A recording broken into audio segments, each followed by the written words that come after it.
জনপ্রিয় তারকা নিলয় আলমগীর ও জান্নাতুল সুমাইয়া হিমি এবার ভিন্ন রকম এক কাজে নেমে সবাইকে চমকে দিলেন।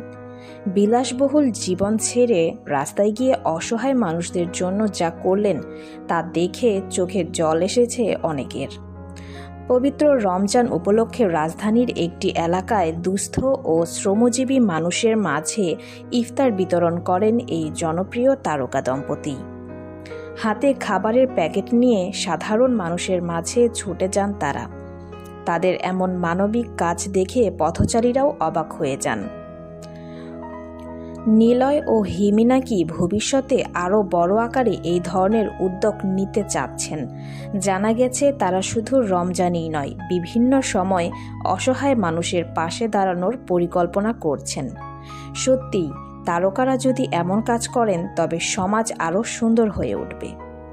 তো ভিউয়ার্স, আপনাদের কেমন লাগলো কমেন্টে জানাতে ভুলবেন না। দেখা হচ্ছে পরের ভিডিওতে। ভালো থাকবেন। ধন্যবাদ।